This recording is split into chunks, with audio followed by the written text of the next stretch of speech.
because that independence frees them up from any potential agenda. I think I could make some money this way. I think I'll get a good job this way. And that's actually in its earliest stages, the functioning of what eventually becomes the most successful early stage public companies have independent members of their board of directors. If you believe we can change the narrative, if you believe we can change our communities, if you believe we can change the outcomes, then we can change the world. I'm Rob Richardson. Welcome to Disruption Now. Welcome to Disruption Now. I'm your host and moderator, Rob Richardson. With me on the show today are the founders of the Dream Exchange, the first African-American owned exchange in America, Joe Sacella, as well as Dwain Kyles. They both have very unique backgrounds, that are close to really kind of my background in some ways. They both dabble in civil rights before this, and now they're involved in economics and really see the two together. So they're really disrupting what it means to be involved in economics and the opportunities for everyone. Joe, Dwain, it's a pleasure to have you on Disruption Now. Thank you for coming. Thanks, Rob. Thanks for having us. Yeah, so I want to get a little bit in your backgrounds because you both have lived many different lives. So we have that in common. I've lived a lot of different lives too. So I want to start with you, Joe. You are a civil rights attorney as well as securities litigation attorney. Tell me, if you can, in a one or two sentences, think about how has that influenced what you're doing now in terms of starting an exchange? What does being a civil rights attorney have anything to do with being in economics? That's pretty much where the question's going. No worries. My two lives converged. So, I did a lot of private equity venture capital deals and did some public deals. And it really wasn't a side practice. I was a full-time civil rights attorney. And really the influence was I had a unique insight, and it was, I realized that no matter how many civil rights cases I brought, I could bring 100 and I could bring 200. And it just felt like every time I emptied the pot, it filled up, and emptied the pot and filled up. And then there was this other side of my life, which was, being a finance professional and CPA and deal guy. And I thought, the solution on the one hand to civil rights has significantly more to do with a lack of prosperity. So it was sort of like, maybe by design or accident, I don't really care how I arrived. I just realized that if we could have a more global solution, and then I grew up in the Black community, and I realized, Dr. King is my hero. And, the things that he kept saying and that I revisited over and over and over was, the final chapter of the civil rights movement, which is economic prosperity. We haven't yet to write that chapter. Right. I thought, well, if you were alive in World War II, maybe you'd go to war. And if you were alive when the things that were of the day, you would volunteer for that war. And this, to me, was the war that I would get involved in. I was willing to die on this hill, which is, we're not really all free until we all have the equal opportunity for prosperity in our own lives. Yes. So that was the convergence of my careers. And I have to admit, my partner and my dearest friend, Dwain Kyles, was a tremendous influence on my life. I watched him be super courageous, to a level I'd never really met before. And we have our Joe and Dwain therapy sessions. All right, that's good. That's kind of how it all came about. We've been together for more than 20 years now. So that's a long time. So Dwain, thinking about that, switching to you, he mentioned Dr. Martin Luther King, and I know your father was next to him during the civil rights movement, specifically during the Memphis sanitation strike, where we know, Dr. King lost his life. And so if you had to think about the most important thing, what was the most important thing your father passed down from Dr. Martin Luther King? I think it was an appreciation for the extent to which we were obligated. If you're blessed with resources, with intellect, with the ability to communicate, whatever your gifts may happen to be, if you're not prepared to give your life in service the people who have been responsible for raising us, for sustaining us, then you're taking up valuable space on the planet. Dr. King believed that. My father believed that. He was, was a very young man when he was involved with the struggle. But that lesson came to us both through our work in the church, which was, and the civil rights movement became an outgrowth of the work we were doing, trying to help the people that were the members of our church and the broader community. It just really kind of flowed naturally. And I ended up in law school because at a very early age, when you're the son of a preacher, you learn either to talk a lot or come to to argue, or to communicate in a way that was persuasive. Yes. And I think I got that gift from both my parents, but particularly from my father, because I was sitting there, in the audience every Sunday when he was preaching. And as his sermons took on a more strident tone relative to the kinds of, let me say this, but he grew up in Chicago, born in Mississippi, grew up in Chicago. And so he was used to certain things and moving in certain ways. And when we reverse commuted to Memphis, his mother thought he was losing his mind. Why would you go back to everything we just left? Right. He came back with kind of an attitude and a chip on his shoulder.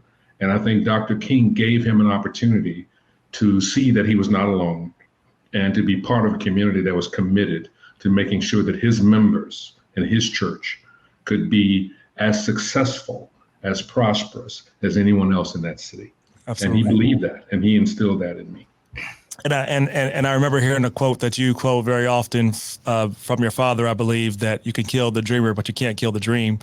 And so that was passed down to you, and that still stays within both of you. So as we think about this, the transition from how we fought for civil rights during the 50s and the 60s, what do you see as the next transition now? Like, what does the fight for equal opportunity, civil rights look like now in 2024? What do you feel like this is the moment that we have to focus on? What is the most important thing we have to do as a society to have a more equal and a prosperous society? Either one of you could take that. Dwain, you want to go first? Yeah. I really believe, Rob, that this is an extraordinary opportunity that has been presented to us. Much of the work that Joe and I have done throughout our professional lives has centered on trying to help people who needed help the most. And when you keep running into circumstances that belie what the broader community enjoys in terms of access to capital, access to resources, and you see people who are struggling, who have great ideas, great work ethic, doing everything right by the book, but they can't get access to those resources. Yeah. Being able to access the public capital markets is a true game changer. But most importantly, having people understand what that means and understand the importance of putting the work in. I mean, so many of our people in our community have put the work in only to hit that brick wall. This is going to be an unprecedented opening of opportunity for people who are prepared to do the work. If you're prepared to do the work, then unlike in days gone by, the public capital markets really are there. That is working people's money. That's what we need to understand. That's working people's money that has not been able to circulate its way back into the community.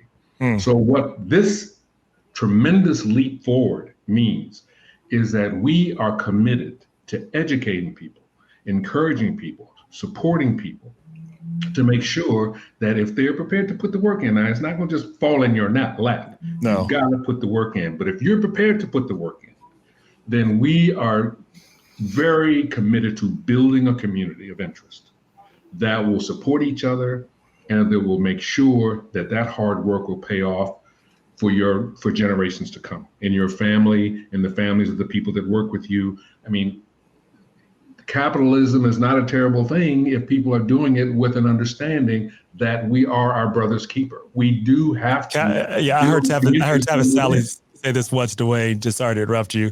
It's something that always stuck in my head. Said capitalism is great, minus the isms, racism, sexism, classism. It's the best. It's the best, right?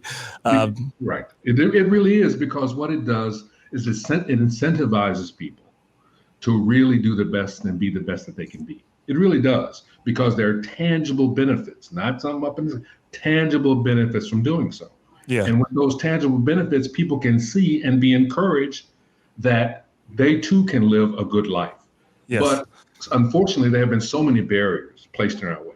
I mean, so many barriers that it has taken, this very unique opportunity for two guys, both from the west side of Chicago, living similar but different lives, who, because of extraordinary circumstances, came together believing that they could make a difference, both from humble beginnings. I mean, we believe it. Yes. And for most of my life, that belief has been something of a barrier, because people think I'm a dreamer. I'm a kind of pie in the sky. Well, okay, I'll take that. I'll take that. Right. But I hooked up with another guy who also is a pie in the sky dreamer, who happens to have all the skills and has been so generous about sharing what he knows. Because I'm telling you, I work with a lot of people. I've never had anybody that was as generous with regard to sharing information, making sure that people really have access and people have opportunity. Right. We need more people like Joe. And it's not going to happen without that. It's not going to happen without that. I mean, people that have the power have to actually connect people to opportunities. So that's right. A quote of Dr. King, Dwayne, since we're talking as I get to Joe, a quote of Dr. King that people don't quote often, but I think is one of his most powerful quotes when he's talking about power. He says, "Power without love is reckless and abusive, but love without power is sentimental and anemic." You need both to change the world, right? You got to have somebody. You need power that's connected to actually trying to change things and help people. So, Joe, on to you with this. Like, as you, the average business owner that's out here, black and brown, even just starting off business owners, if they're not black and brown, everybody from a lot of different positions. If you're not literally from like usually Stanford or a few other places, you don't get the same access to capital as hardly anybody else. Like if I'm in the Midwest, it's a very different, you can be black, white, anything. You have a much harder chance of getting that capital unless you're connected to a small circle of people, really. So I would say, where do you start in terms of, if you're a business, to think about positioning your business to even be ready for a public raise? Yeah, I mean, to the audience on that, you're 100% right. The fact is, and that even in the positioning discussion, okay, because, and let me just reinforce what you said. It's ironic that we, a black man and a white man who've been best friends for more than 20 years, working on these problems, have come together with a solution to small and medium-sized companies in the entire country. Okay, that's a colorblind problem, because what you described in terms of access to capital, it really is a meaningful and very real barrier, right? So when you want to position yourself, most people position themselves thinking, great, we're going to do a capital raise and the cavalry is going to come. Yeah. Okay. Cavalry's not coming. Sorry. Yes, not coming. We're going to be so great. We're going to get on Shark Tank, or we're going to be so great. And, Magic Johnson's VC fund is coming. They're not coming. The cavalry ain't coming. So the key, and this is what we're all about. First step is look carefully at your idea. Ideas that improve the lives of other people, that help us survive better, they're worth more money. Okay, so first off, you have to take a step back from the intricacies of your company. You got to look at it like you're filing a public company offering. What's your brand? What problems do you solve? Because public companies, they're not interested in how can you solve the 5-minute problem. Right. People make an investment because they want the 5-year, 10-year solution. They make an investment early in a company because they believe that the value of the company will expand. They're not interested in a dividend. If they wanted a dividend, they'd go buy Chevron. They'd go buy, one of the large dividend producing public companies right now. They're interested in the value is how much will this company appreciate in value? And that's commensurate with how valuable is your idea. When you have that and you start to organize administratively, so the advice I would give is make sure that you're not continuing in your own shoebox. I've been in the shoeboxes. This is why I have too. I've been in the shoebox. Yeah. And so, right. You kind of almost have to take time to work on your business deliberately rather than in your business. Yeah. So if you work on your business and you pretend that day that you're the CEO of the 200, 500 person company, you might say, oh, what will my human resources department look like? What will my marketing department look like? How will my treasury department function? What are the production areas of the company going to be organized like? How will I advertise my brand? And if you step back, and it doesn't take a lot of time, but it has to be deliberate time. It has to be something you put on your calendar every week. You can't ignore it. You can't just go, I'll get to it next week. I'll get to it next week. I'll get to it when, oh boy, we made a lot of sales. We're making a bunch of money. And then the venture capitalist or the underwriter for your public deal wants to come in. And the first thing they're going to say is, oh, well, let's start our legal due diligence. And you have no employee handbook and you've done nothing. So the characteristics of a company that actually make it, a good number of the characteristics are actually published in the white paper that we wrote. It's in Oxford University's Handbook on IPOs. It's in chapter 9. When you read that, you'll see, and I'll name the number one most important organizing feature. Okay, the number one most important organizing feature for a successful company is what? Yeah, making sure that in your earliest stages, you have some person or persons who function in an advisory role and they're not paid and they don't own any of your company. They're fully independent because that independence frees them up from any potential agenda. I think I could make some money this way. I think I'll get a good job this way. And that's actually in its earliest stages, the functioning of what eventually becomes the most successful early stage public companies have independent members of their board of directors because there's nothing in it for them other than liability. I would not have thought that. That's incredible. Right. I thought you were going to say something else. No, and that's amazing. So if you have independence in a board, someone who's willing to attach themselves to you, that is your actual cavalry. They don't have to invest piles of money because as soon as somebody invests the money, they're going to start like a venture capital firm. Show me a good VC deal and I'll show you somebody who's struggling with the VC telling them how to run the company. You don't need somebody to tell you that your idea is good or bad. First of all, ignore that. My second piece of advice to anybody in a small business is when people come up to you and tell you you're nuts, you're crazy, that's never going to happen, ignore all those people. Get people who you get along with. 17 years ago, when I started this, I'm going to tell you who the greatest champion I ever had in my life was. Dwain Kyles. He never told me I was nuts, I was crazy, this is never going to happen, you're a loser. No, he wasn't tearing me down, not ever. And I will tell you, over the last 17 years, I've been torn down, I've been punched and kicked, and and now some of it is fire shots across the bow because holy crap, they're actually pulling it off. Okay. Yeah. Right. And so when you get those key advisors, okay, and you get someone whose sole interest, and it may even take, sorry for the way I'm going to describe this, but it takes almost an ally that has a spiritual connection to your idea, that someone who believes in you, because you can find an audience of people that don't believe in you and will criticize you all day long. That's easy. Yeah. I'm sure there's some people on the internet that's going to criticize us after this, but go ahead. Yeah, but the point is, if you actually look at some of the most, I mean, Apple Computer is $1 trillion company.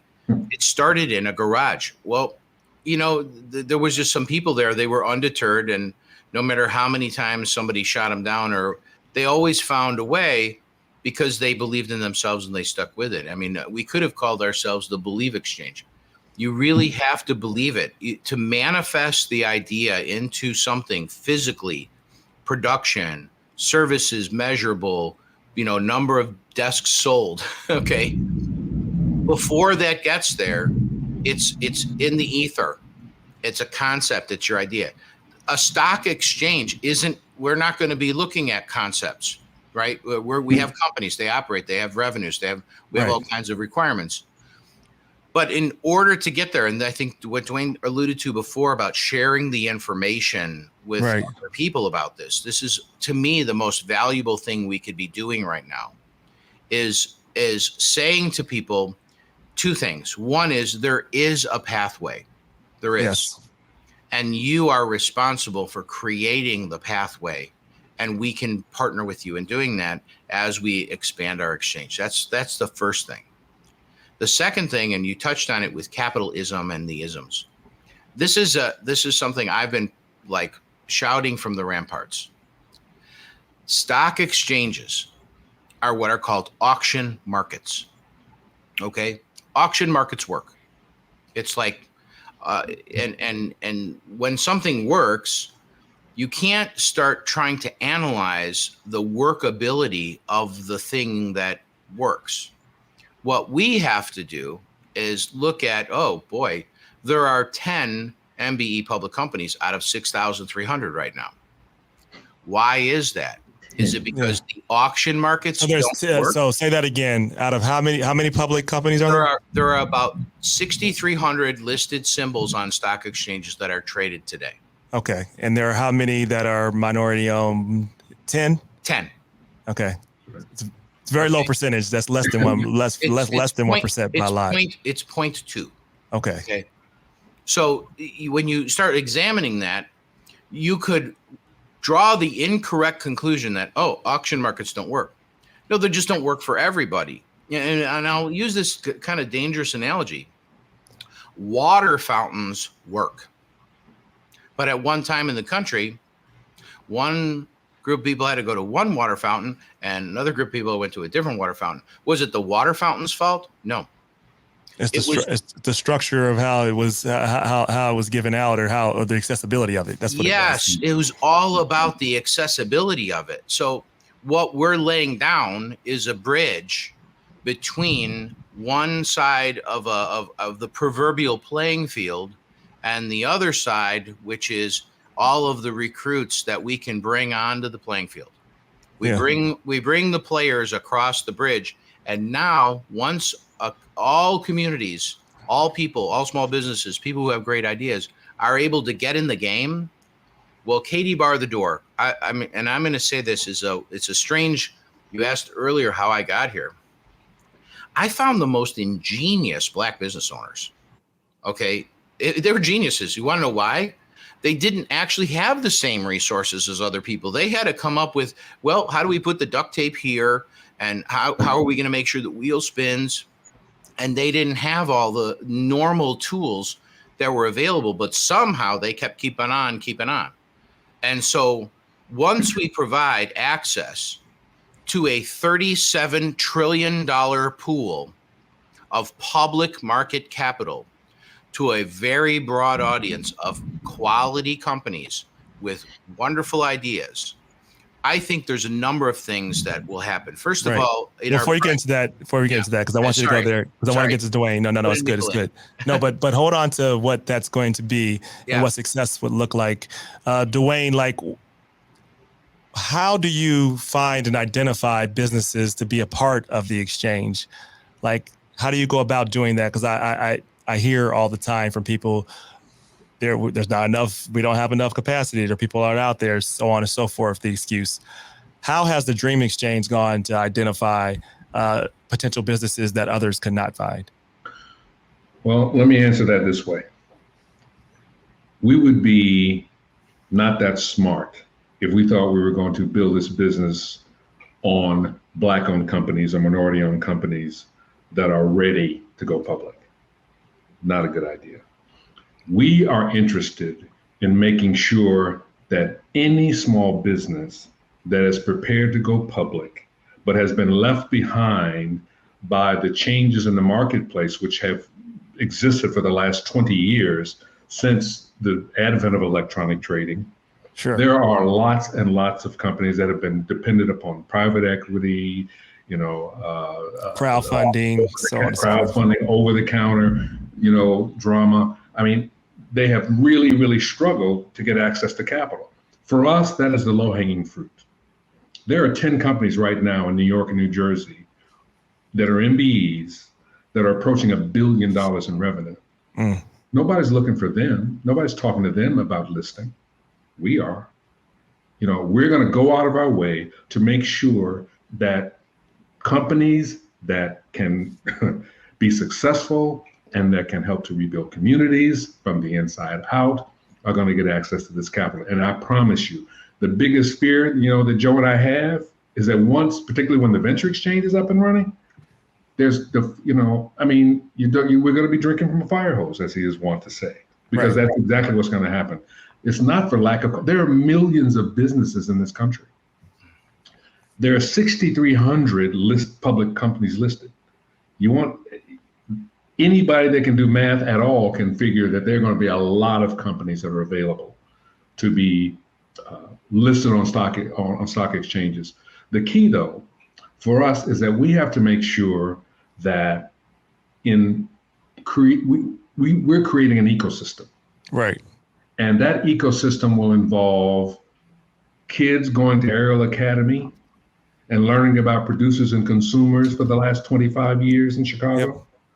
That will include students who are going for their MBAs, who want to get connected to entrepreneurs, who are looking to exit, don't have any kids, can't figure out how to get the best bang for their buck, don't want to make sure that the company continues to exist so that the jobs that they've created in that community can go on. We'll be linking those people.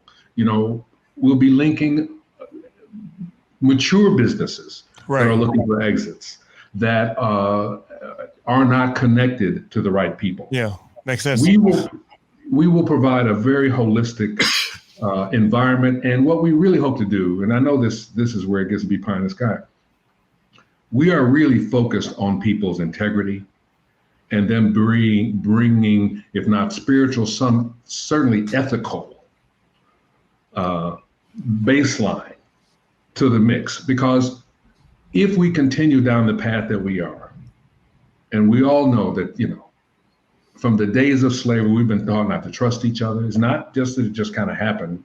It has been ingrained in us. Mm-hmm. And then you get people who are hustling and, fast and loose with stuff. And when stuff goes south, the word is you can't trust and you can't do business. Well, we got to get rid of all that. Yeah. People have to be evaluated and judged to the extent that you can judge anyone on their merits, on what they do. What are they doing? What have they done? If we can begin to do that kind of analysis and really making sure that if you're going to act out and you're going to come in and you're going to just, elbow your way to the front of the room and don't care about how other people are being impacted, this is not your team. We're not going to get everybody. Well, that's good because most people don't care about that. I think that's an honorable way to actually do business. But as we're going to probably try to wrap up in the next 3 to 5 minutes or so. So I want to get some things out here. Really, this question kind of sticks with me. I think a lot of people think public markets. Why is that important? Why does that part even matter? Being a part of a public market, people probably see that as something that only a certain type of person can get into. Even if they have a successful business that is at that level, what is the advantage of having access to a public market? Why make that transition versus just staying where they are? What is your answer to that? I'll go first. Go, Joe. Yeah, Joe. So, and again, the irony. At one time in our country, we had perhaps as many as 15, 16,000 public listings. We have 6,300 today. So it's this, just as a American problem, that audience of companies has shrunken. And so the importance of it, why is it important that we have public capital markets? Well, the capital that's in that market, as Dwain alluded to earlier, is really the rank and file American, whether you know it because you invested directly in a stock or whether you put your money in a pension fund every week and that pension fund dollar ends up in, Tesla, Apple, and IBM. So without large public companies, we kind of have a difficult time investing that money and having it grow. But the important thing that we've lost, and Dwain alluded to this, in the last 24 years, at one time, 70, 80, 90% of all new public offerings raised $50 million or less. And then as soon as the advent of electronic trading, I take some responsibility for this. I was one of the 4 people that helped get Archipelago, the first venue, off the ground in '95. Well, after 5 years of electronic trading being born, we cut the number of public companies every year by 70, 80, 90%. So you only see a large multi-billion-dollar company with hundreds of millions of shares that trade in nanoseconds. Yeah. So what we did was we transitioned away from the public markets being a place to form capital into a trading environment for the most part. Yeah. And only forming capital for multi-billion-dollar companies. That's right. Well, what's ironic about that? What's the importance? This is the Treasury Department speaking, not me. 92% of the jobs that a company creates happen after it goes public. So if you've got a small company with 100 people, if it can reach the public markets, it grows to 1,000 employees. It stabilizes their banking relationships. It stabilizes their vendor relationships. It puts a large amount of really ethical compliance into the company because naturally they have to do securities reporting. So once they reach that public capital marketplace, they actually have market arm's length valuation and the instant ability, who can I call, what venture capitalists might be interested? Oh, we need more capital. Let's do a public debt offering on our company. Oh, we need more capital. Let's do a preferred offering. Oh, we need more capital. Let's do a stock split. All the options available instantly by really just drafting the documents are now available to that company, especially if they're small. Right. So what we'd like to see is a restoring of the on-ramp into public capital markets. This is a good thing for the whole country. Makes sense. And we're targeting what we call the underserved communities. And there are the underserved communities are, obviously we're targeting the Black community first and foremost to develop those companies, but underserved includes marketplaces where Silicon Valley venture capitalists don't go. Like the Midwest, for one. Yes, where I'm at. The Rust Belt. We call it the Rust Belt. We've identified there's a corridor from Milwaukee all the way around to Gary, Indiana. There's probably about 3,500 companies that we kind of are aware of who could make this marketplace. And they're in communities where if you put a headquarters of a public company there and you have job creation within that company, it's not just that you have now a career path job in a small public company.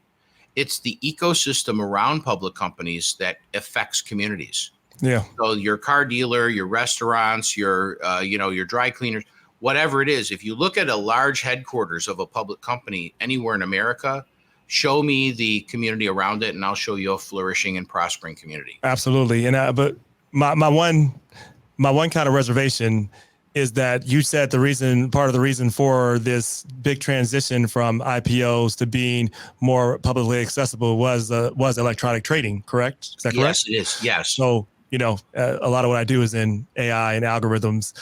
That's now increasing, not decreasing. And I don't see that trend, especially with AI becoming generative, which means you can learn more. Yeah. So how do we disrupt that then in terms of how do you fulfill your mission when you're up against essentially algorithms that are going to be able to move faster than any collection of humans can. Yeah, this might be another podcast, but I'll give you the short answer. Give me the short answer, and then we can have another podcast on it. The short answer is, we have written a federal law which has moved through the Congress. In 2018, it passed both chambers unanimously, by the way. Oh. It's called the Main Street Growth Act. And in that law, there's a brand new type of stock exchange that alters market structure. And in the alteration of market structure, a small cap company, well, they may not trade every day. They may have an auction once a week. The tick sizes of the trades, we can customize them.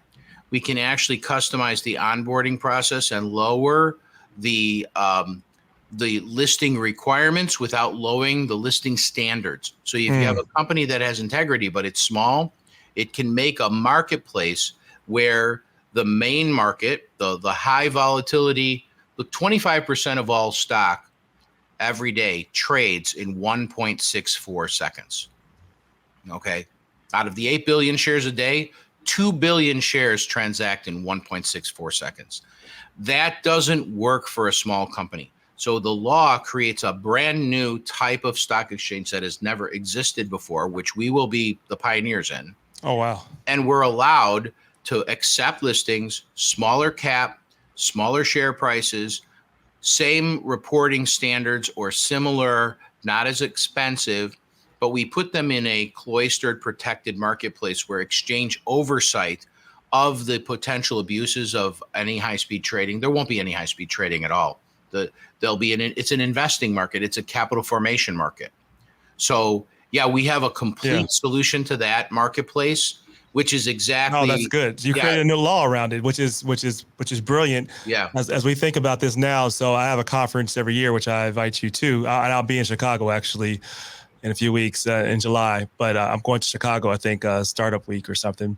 Mm-hmm. But it's policy is missing from a lot of our conversations, right? You can't, and we have a term at Midwest Con that we call policy innovation, right? We need to have policy that promotes innovation, and we have to be intentional about our policy. And I love the fact that you've already thought about the fact of how data and AI and algorithms are playing into that sector. They're playing into every sector, and we're going to have to be very intentional as a society about what we want our future to look like. And it's something that is underappreciated by those in power and those who are just watching, because they don't understand the big thing that's happening right now is how algorithms and data are being used for a lot of great reasons, but there also has to be some thought about what does the future look like? Who owns the data? Who has access to the data? And how is all this going to work? And who is it going to work for? So, I mean, these are things that are really important. And I'm so glad that you both were ahead of the game for that, at least when it comes to publicly traded markets, and you're to be commended. Final question before we end, and then I'd love we'll talk a little bit after the stream.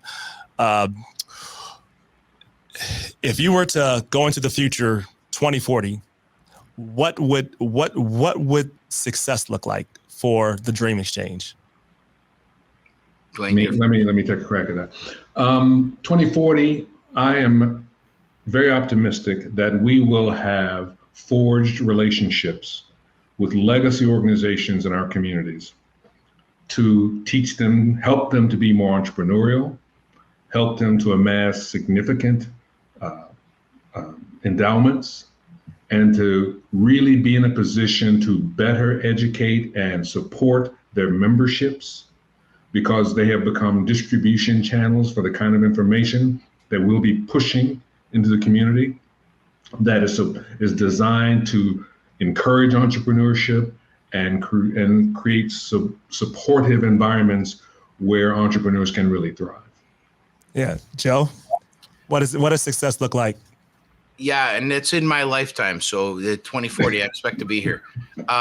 So for me, the Dream Exchange, and whatever it may end up getting called, DreamX, becomes a household brand in America, where everything we stand for and everything we represent is now known as something that you can be proud to be associated with. That, oh, you know, someday you could make it on DreamX.